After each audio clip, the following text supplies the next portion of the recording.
तस्मात् न इति चेत तद व्याख्यातम। और आगे जो कहा है जीव मुख्य प्राण लिंगाति अगले 31वें सूत्र में कहा है ना, चेत इसकी तो व्याख्या कर दी कि उसके लक्षण यहाँ नहीं मिलते हैं।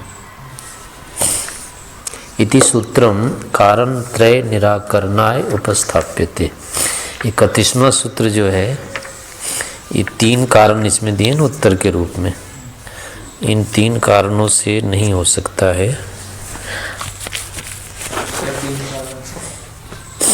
ये 3 दोष आ जाएंगे जीव और मुख्य प्राण की उपासना ली जाए तो।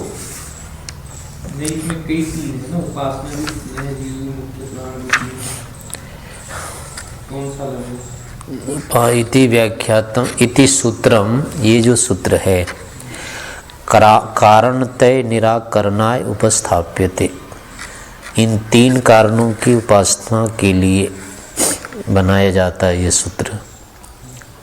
3 कारण निराकरणाय, 3 कारणों के निराकरण के लिए ये सूत्र उपस्थित किया जाता है समाधान के लिए।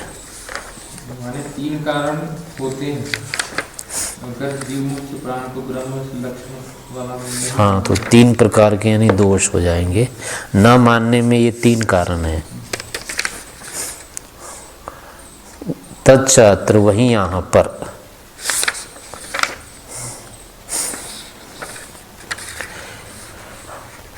तच्चात्र इदम उपस्थित सूत्र कृत निराकरणमेव, वहीं यहाँ पर इस उपस्थित सूत्र के निराकरण के समान दिखाया जाता है। मतलब तीनों प्रकार की उपासना का निराकरण है।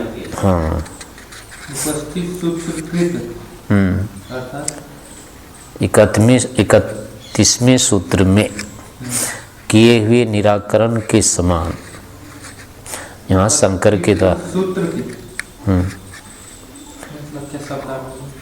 इदम उपस्थित इस उपस्थित सूत्रकृत निराकरण के समान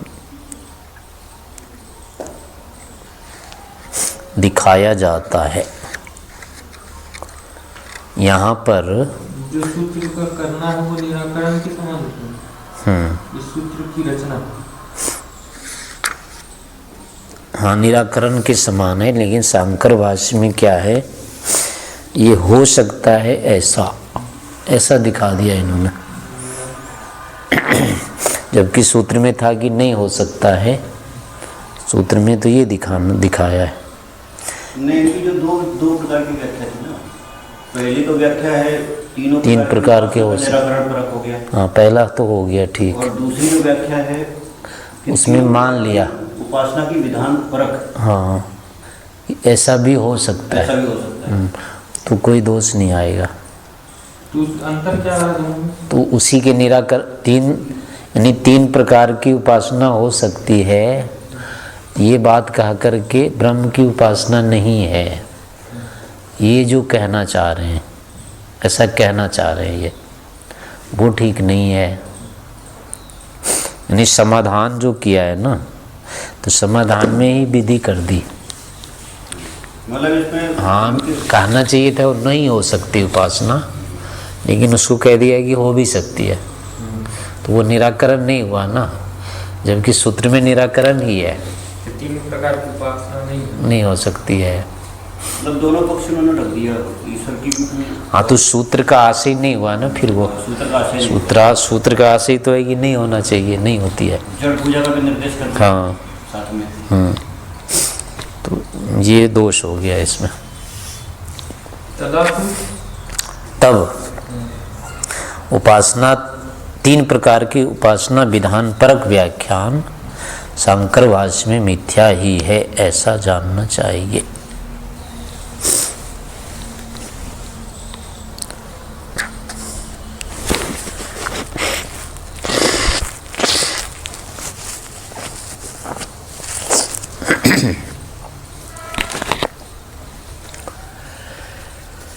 इति प्रथमाध्याय प्रथम पाद, पहला पाद हो गया पूरा। द्वितीय पाद सर्वत्र प्रसिद्धोपदेशात्। सर्वत्र यानी सब जगह शास्त्रों में या सब शास्त्रों में, प्रसिद्ध उपदेशात् उपासना के लिए प्रसिद्ध ब्रह्म का ही उपदेश या विधान होने से उपासना ब्रह्म का ही प्रसिद्ध है। उपासक उपास्य के रूप में ब्रह्म ही प्रसिद्ध होने से, चर्चित कहो, कथित, विहित, उपास्य के रूप में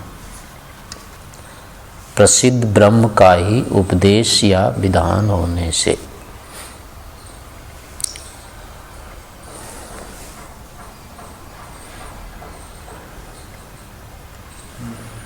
ब्रह्म ही उपास्य होता है, जीव या प्राण आदि नहीं,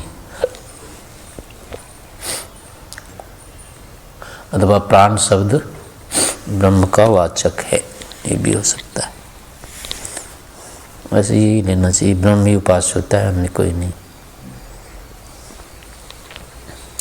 न केवलम कौशितकी ब्राह्मणोपनिषदि, न केवल कौशितक ब्राह्मण के उपनिषद में ही पूर्व पादांत प्रचर्तितम ब्रह्मोपास्य मंतव्यम, पहले पाद के अंत में चर्चित उपास्य ब्रह्म को मानना चाहिए, किंतु सर्वत्र शास्त्रेषु उपासना प्रकरणेषु, किंतु सभी शास्त्रों में उपासना प्रकरण में प्रसिद्ध उपदेशात् उपास्यत्वेन ब्रह्मणा उपदेश प्रसिद्ध, उपास्य के रूप में ब्रह्म का उपदेश प्रसिद्ध है। तस्मात् उस कारण से यद्वाथवा प्रसिद्धस्य उपास्यत्वेन प्रतिपादनस्य ब्रह्मणा उपदेशो विद्यते, अथवा प्रसिद्ध उपास्य के रूप में प्रतिपादित ब्रह्म का उपदेश वर्तमान है या उपदेश होता है। तस्मात् उस कारण से अन्यत्रापि संदिग्ध मानेषु स्थलेषु, अन्यत्र संदिग्ध स्थलों में ब्रह्म एव केवलम उपास्यम विज्ञेयम, संदेह मानेषु, संदेह करने योग्य या संदिग्ध स्थलों में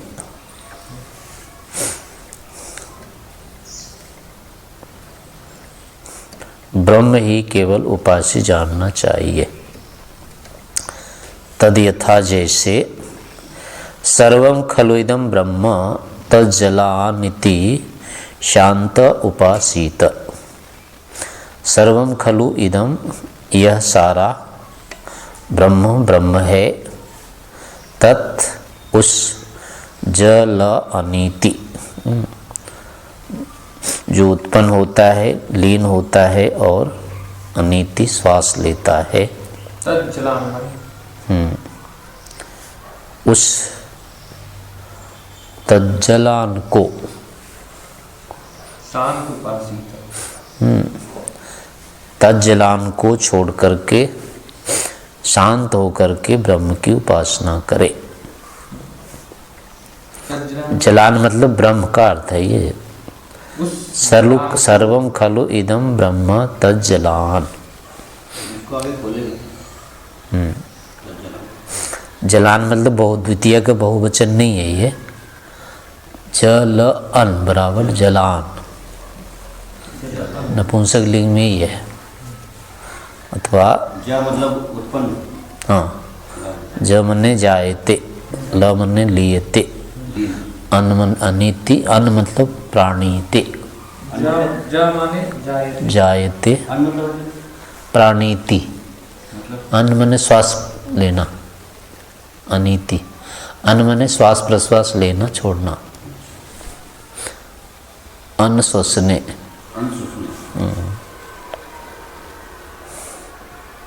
तो इदम ब्रह्म तज्जलान, सर्वम खलु इदम ब्रह्म तज्जलान, ये सारा का सारा जो ब्रह्म है उत्पन्न होता है, लीन होता है, श्वास लेता है, इसलिए इसमें संदेह न करके शांत होकर के ब्रह्म की उपासना करे। अन्य ब्रह्म जो है इससे भिन्न उसकी उपासना करे।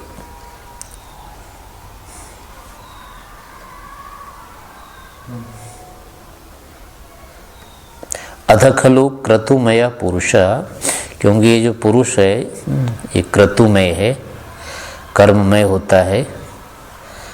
यथा क्रतु अस्मिन् लोके भवति, इसलिए इस लोक में जैसे कर्म वाला होता है। मुक्ति कर्म वाला होगा तो आगे मुक्त हो जाएगा, स्वर्ग कर्म वाला होगा तो स्वर्ग को प्राप्त होगा, नीच कर्म वाला होगा तो नरक को होगा। इति भवति तथा इतः प्रेत्य, वैसा ही यहाँ से आगे होता है, मर करके होता अतः खलु क्रतुमय पुरुष, पुरुष जो होता है वो क्रतुमय होता है, कर्मशील होता है, कर्म स्वभाव वाला नहीं। पुरुष उपासना का विधान कर रहा है ना। पहले तो बता दिया ये जो संसार है ये 3 गुणों वाला है, इसलिए इसको तो छोड़ दो। ब्रह्म शांत होकर इसमें संदेह मत प्राप्त करो, भ्रमित मत हो। शांत होकर के मन को शांत करके ब्रह्म की उपासना करो, यानी अन्य की, जो इससे भिन्न ब्रह्म है उसकी उपासना करो।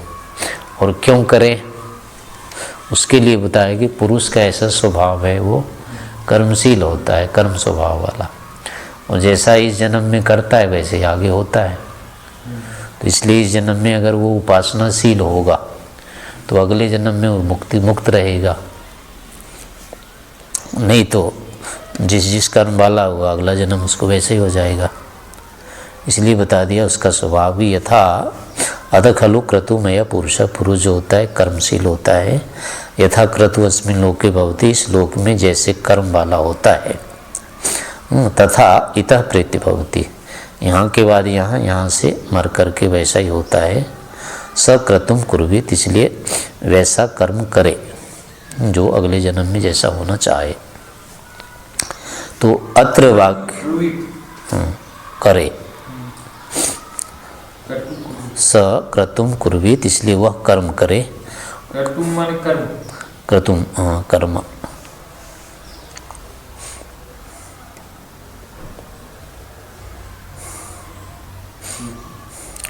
अत्र संदेह्यते, यहाँ संदेह होता है या संशय किया जाता है।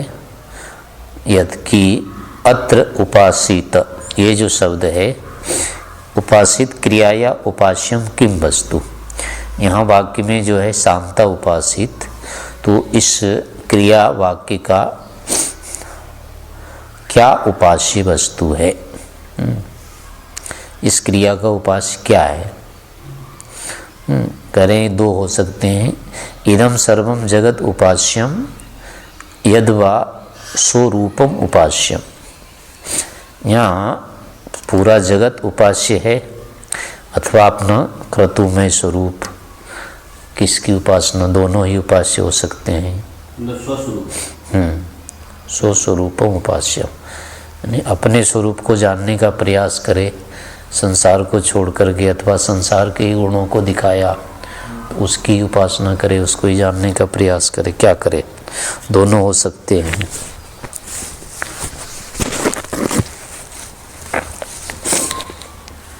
जलान से ये अर्थ निकलता है। हाँ, जलान तो हो गया जगत का विशेषण, उसके गुणों का वर्णन। उससे मतलब हाँ, कि वो भी उपास्य हो सकता है क्योंकि गुण बता रहा है उसका, तो उसकी उपासना करे। सर्वम खलु इदम ब्रह्म तज्जलानिति, उसकी उपासना करे, ऐसा भी हो सकता है।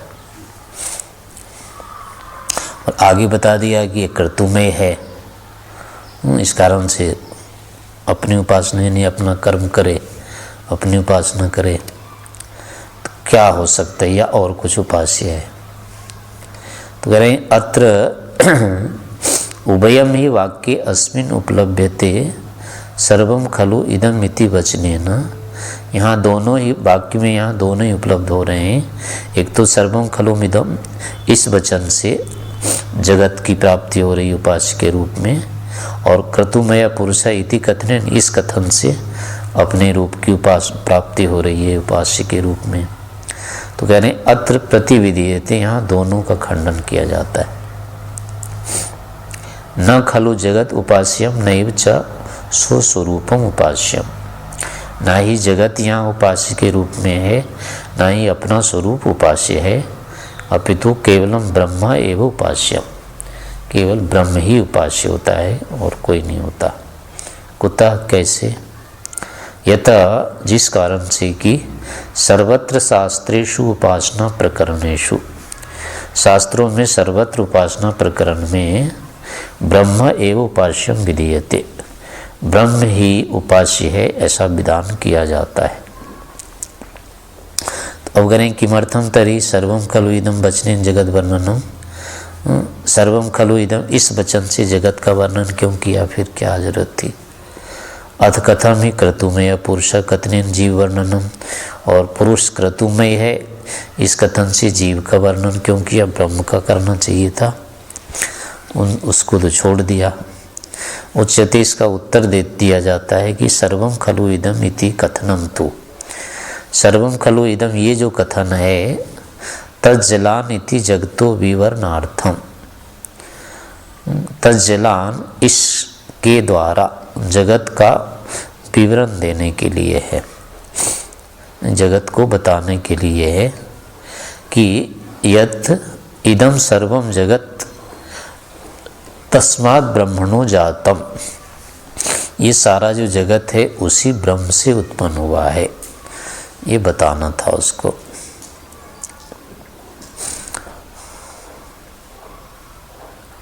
तस्मिन लयशीलम, निजा से हो गया, सारा जगत उस ब्रह्म से उत्पन्न हुआ है।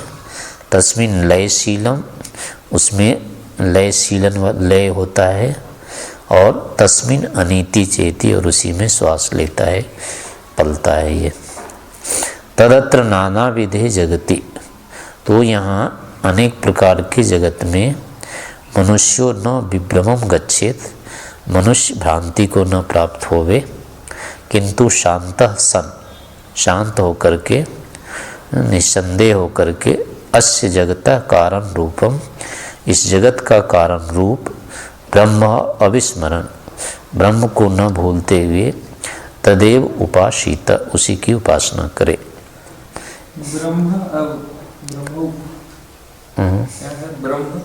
ब्रह्म अविस्मरण, ब्रह्म को न भूलते हुए, तदेव उपासित, उसी की उपासना करे। ब्रह्मोपासना हेतु निर्देशक कृत, इस प्रकार से ब्रह्म के उपासना का कारण पूर्वक निर्देश किया है, या ब्रह्म की उपासना में हेतु का कारण का निर्देश किया है। क्रतुमय पुरुष यदि कथनम तो उपासना या फल प्रदर्शनार्थम, और दूसरे वाक्य में क्रतुमय पुरुष, ये जो कथन है ये उपासना के फल को दिखाने के लिए है। ये तो ही क्योंकि पुरुषो अर्थात मनुष्य, पुरुष अर्थात मनुष्य क्रतुमय है, अर्थात संकल्पमय है। यथा संकल्पवान भवति अस्मिन् लोके, इस लोक में जिस संकल्प वाला होता है, तथा इतः प्रेत्य फलवान भवति, इतः प्रेत्य तथा फलवान भवति, यहाँ से मर करके उसी फल वाला होता है, वैसे ही फल वाला। इसलिए ब्रह्मोपासन परो मनुष्यो अस्मिन् लोके चेत भवति, इसलिए इस लोक में यदि मनुष्य ब्रह्म उपासना परक होता है, तर्हि इतः प्रेत्य ब्रह्मानंदम मोक्षम व प्राप्स्यति इति स्पष्टम फल निर्देशो, तो यहाँ से मरने के बाद ब्रह्म के आनंद को या मोक्ष को प्राप्त करेगा, इस प्रकार का स्पष्ट फल का निर्देश ब्रह्म उपासनायाम अपुरो हेतु, ब्रह्म की ब्रह्म उपासना करो, मनुष्यो अस्मिन् लोके, हाँ, भवति चेद भवति, यदि होता है, ब्रह्म उपासना पर, परख, यानी पर का मतलब परख, ब्रह्म की उपासना करने वाला यदि इस लोक में होता है, तो यहाँ से मर करके ब्रह्मानंद या मोक्ष को प्राप्त करेगा। इति स्पष्टम फल निर्देश, ये स्पष्ट फल का निर्देश है। अगला वाक्य ब्रह्मोपासनायाम अपरो हेतु उक्तो भवति, ये ब्रह्म की उपासना में दूसरा हेतु कहा गया है। अस्तु अत्र किमपि विशिष्टम अभिधीयते, कह रहे हैं कि यहाँ और कुछ बताने योग्य है, सूक्ष्म रहस्य बात है, ऐसा क्यों पढ़ा है। अत्र किमपि विशिष्टम अभिधीयते, यहाँ कुछ विशेष कहा जाता है। अब सर्वम खलु इदम ब्रह्म तज्जलाम अत्र वचने, सर्वम खलु इदम ब्रह्म तज्जलाम इस वचन में ब्रह्म शब्दों, यहाँ जो है ब्रह्म शब्द वस्तुतः दिख करके लग रहा है ना, ब्रह्मवाची है, तो उसको कह रहे हैं कि यहाँ जो ब्रह्म शब्द है वो ब्रह्मवाची ना होकर के ब्रह्मात्मवाची ना होकर ब्रह्मांडवाची है। ब्रह्मांडवाचको अस्ति न तो शंकर भाष्यवत परमात्मवाचका। यहाँ सर्वम खलु इदम ब्रह्म, ये जो सारा का सारा ब्रह्म है, अर्थात ये ब्रह्म नहीं है बल्कि जगत अर्थ में है ब्रह्म शब्द। शंकर भाष्य में परमात्मा परक है।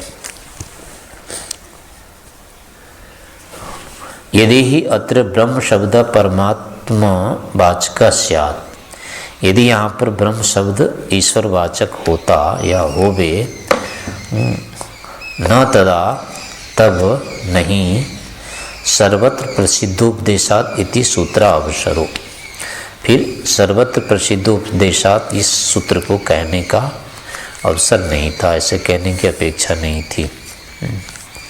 तब तो ब्रह्मा उपासित स्पष्ट हो ही गया, फिर संशय क्या रहा, सूत्र बनाने का उदाहरण नहीं बनता है उसका। नैव च अस्य सूत्रस्य उदाहरणम एतद् वचनम भवितुम् अर्हति असंदिग्धत्वात्, और इस सूत्र का ये जो वचन है वो उदाहरण भी नहीं हो सकता है संदेह रहित होने से ब्रह्म शब्द, क्योंकि स्पष्टम यत् ब्रह्म शब्दो विद्यते न विचारा अवसर, यहाँ तो स्पष्ट ब्रह्म शब्द है ही, फिर विचारने का अवसर क्या हुआ, संदेह स्थिति कैसे होगी, ये बताने का था। यदि ही ब्रह्म कारणम उत्पत्ति स्थिति लय वत् जगतपि गौणम ब्रह्म अत्रुपास्यम स्यात् तदापि न विचारा अवसरो असंदिग्धत्वात्, और कह रहे हैं कि यदि ब्रह्म कारण वाला उत्पत्ति स्थिति लय स्वरूप जगत गौण रूप से भी ब्रह्म के रूप में उपास्य होवे, तो भी यहाँ विचार का कोई अवसर नहीं था, ये पड़ा हुआ था। यदि ही न तद उपास्यत्वेन उक्तम केवलम जगत,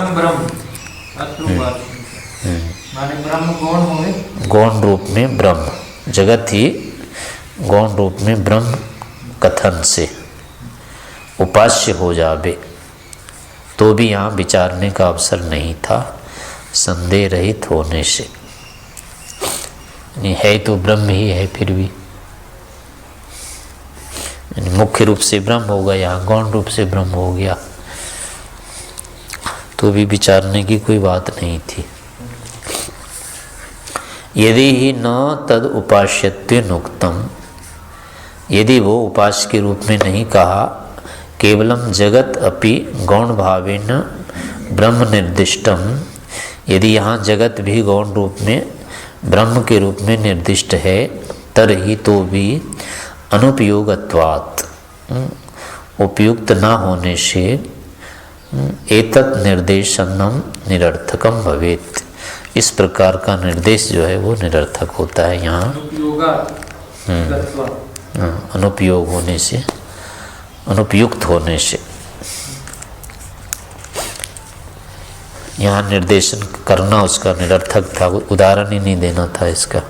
ये गौण शब्द का हाँ उदाहरण नहीं देना चाहिए था। यानी फिर प्रधान तो रह गया ना, ब्रह्म तो तभी रह गया, सिद्धांत तो वही रहा, फिर इसको देने का मतलब नहीं था। फिर भी दिया है तो इसका मतलब वही अर्थ लेना चाहिए, मुख्य अर्थ। अतो अत्र ब्रह्म शब्दों न परमात्मा वाचक है, इसलिए वस्तुतः यहाँ ब्रह्म शब्द जो है परमात्मा का वाचक ही नहीं है, अपितु ब्रह्मांड वाचको अस्ति, अपितु जगत का ब्रह्मांड का ही वाचक है। अत्र प्रमाणानि उद्रियन्ते, अब यहाँ प्रमाण देते हैं। ब्रह्मवादिनो वदन्ति, ब्रह्मवादी लोग कहते हैं किम कारणम ब्रह्म, यह जो ब्रह्म है किस कारण वाला है। कुतस्म जाता, कहाँ से ये उत्पन्न हुआ, कैसे जी रहे हैं। कुतः स्म जाता जीवामा, किस कारण से उत्पन्न होकर हम जी रहे हैं। तो अत्र ब्रह्म शब्दों ब्रह्मांड, स्म जाता जीवामा, कैसे हम, कुतः जाता जीवाम स्म, कहाँ से उत्पन्न हुए हुए जी रहे हैं, किस कारण से उत्पन्न हुए हुए या उत्पन्न होकर जी रहे हैं। यानी हमारा उत्पादक कौन है, जगत का उत्पादक कौन है। जीवामा स्म लगेगा इसके। कहाँ से उत्पन्न हुए जी रहे हैं। हाँ, कैसे भी कह सकते हैं, कैसे उत्पन्न हुए जी रहे हैं। वही हुआ, कारण अर्थ में ही है सब। कुतः किम, कैसे, कथम। अत्र ब्रह्म शब्दो ब्रह्मांड अर्थे विद्यते, यहाँ जो है ब्रह्म शब्द वो किम कारणम ब्रह्म जो विशेषण है ये भी ब्रह्मांड अर्थ में है, ना कि ब्रह्म अर्थ में, क्योंकि ब्रह्म का तो कोई कारण होता ही नहीं, तो किम कारणम ब्रह्म पड़ेगा क्यों। विद्यते किम कारणम इति समस्तम पदम, किम कारणम ये जो है समस्त पद है, एक पद है। ब्रह्मणो विशेषणम, ये ब्रह्म शब्द का विशेषण है, अर्थात व्युत्पत्ति कहते हैं किम कारणम यस्य तत्, किम कारणम इति, किम है कारण जिसका, उसको कहेंगे किम कारण। कारण वस्तु विषय का प्रश्न, यहाँ कारण वस्तु विषयक प्रश्न है। यथाच उत्तरस्मिन वचने, और अगले वचन में कुतस्म जाता जीवाम, इसका अर्थ है वयम कुतो जाता कस्मा जाता को अस्माकम उत्पादक इति, कहाँ से हम उत्पन्न हुए। कारण वस्तु विषयक प्रश्न, कारण वस्तु विषयक यानी कारण की खोज विषयक, क्या कारण है यहाँ, ये विषय है, इस विषय वाला ये प्रश्न है।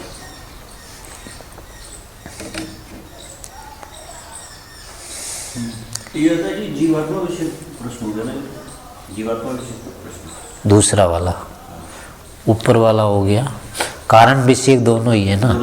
जीवात्मा भी तो कह रहा है ना किससे उत्पन्न होकर के हम जी रहे हैं, किसने हमको उत्पन्न कर दिया, तो यहाँ भी कारण पूछ रहा है अपना, और वहाँ भी संसार को, ये जो है संसार किससे उत्पन्न हो गया, वहाँ भी प्रश्न है, कारण संबंधी प्रश्न है इसमें। यथा चौरस में दूसरे में भी है कि वयम कुतो जाता कस्मा जाता अस्माकम उत्पादक, हम कैसे उत्पन्न हुए, कहाँ से उत्पन्न हुए, कौन हमारा उत्पादक है। यदि कारण वस्तु विषय का प्रश्न, यहाँ भी कारण वस्तु विषयक ही प्रश्न है। तपसा चीयते ब्रह्म ततो अन्नम अभिजायते, ये मुंडक का वाक्य है। कह रहे हैं कि यहाँ पर भी अत्र उत्पत्ति प्रकरणम विद्यते, यहाँ पर उत्पत्ति का प्रकरण है, अर्थात परमात्मना तपसा ज्ञानमयेन तपसा, परमात्मा के तप से।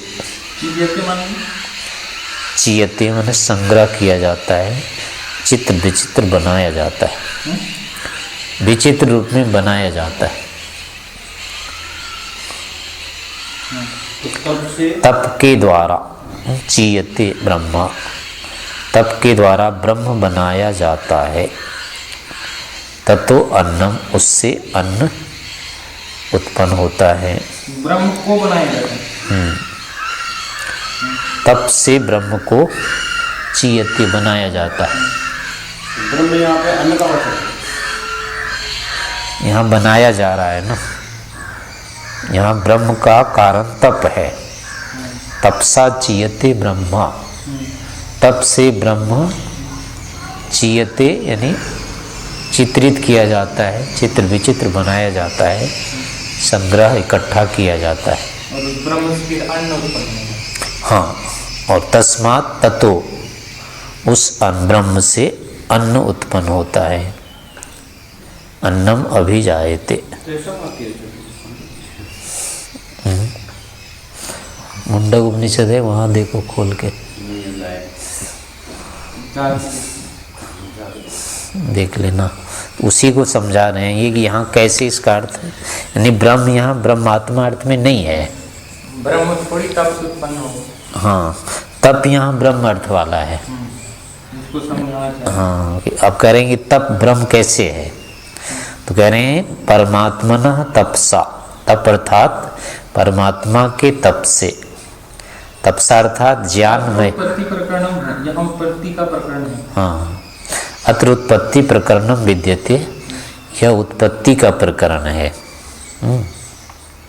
तो अब यहाँ परमात्मनः तपसा ज्ञानमयेन तपसा, यानी ज्ञानमय परमात्मा के तप से ब्रह्मा अर्थात ब्रह्मांडम चीयते अर्थात चित्रीक्रियते, चित्रीक्रियते चित्र विचित्र। हाँ हाँ हाँ, तो तब से ब्रह्मांड बनाया जाता है, मतलब ये अर्थ निकलेगा। हाँ, यानी तप का अर्थ तपसा अर्थात ज्ञानमय तप। हाँ, उसके ज्ञान स्वरूप को ही तप कहा जाता है। आगे भी आ जाएगा ये, यह सर्वज्ञ सर्वविद यस्य ज्ञानमयम तप, उसका ज्ञान स्वरूप जो है ना वही तप है। ऋतंच सत्यंच अभिधा तपसा, क्या है, तपसो अध्यजायत।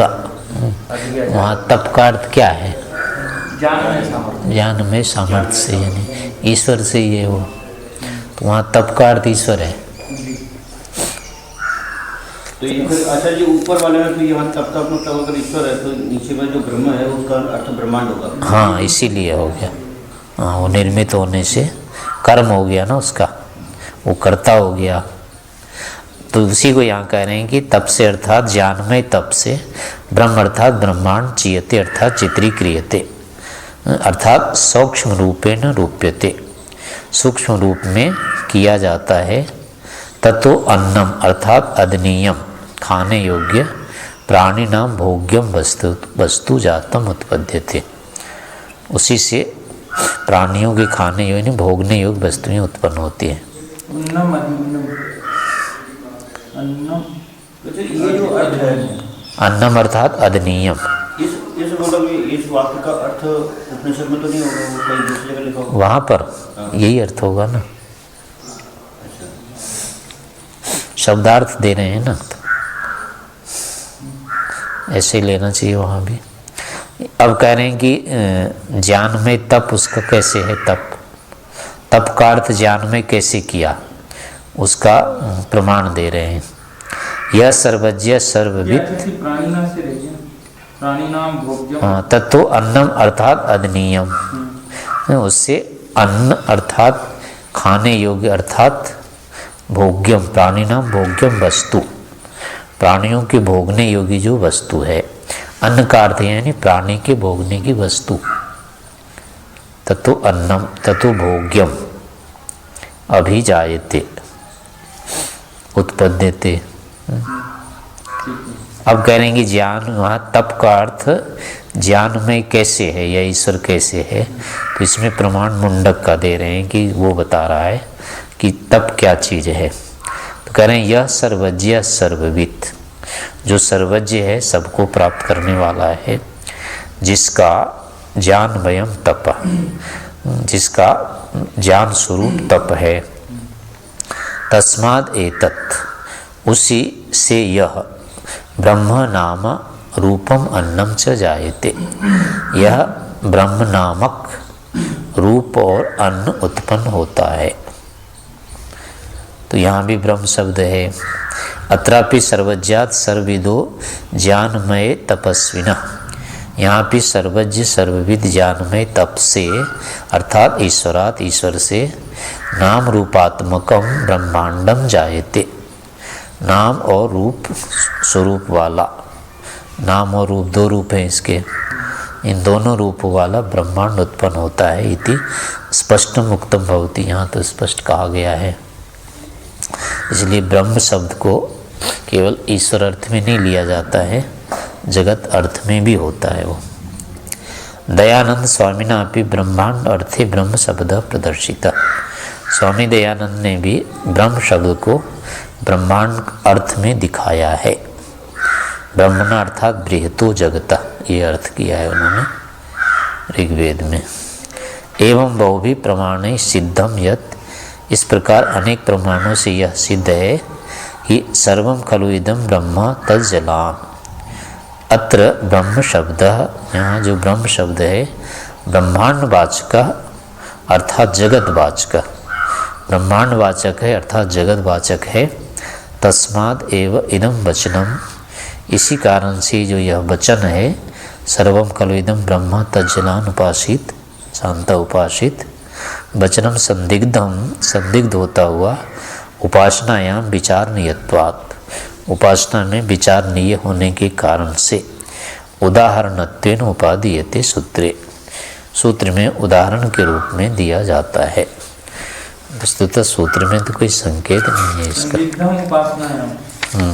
उपासना में संदिग्ध, हाँ, उपासना में विचारणीय होने से, हाँ, ये वचन जो है सर्वं खलु इदं ब्रह्म तज्जलान शांत उपासित, जो वचन है उपासना अर्थ में ये संदिग्ध हो जाता है, क्या करें यहाँ। सूत्र में लिया जाता है। हाँ, तो उसी को सूत्र में लिया गया है, यानी उसी के देखते हुए सूत्र बना है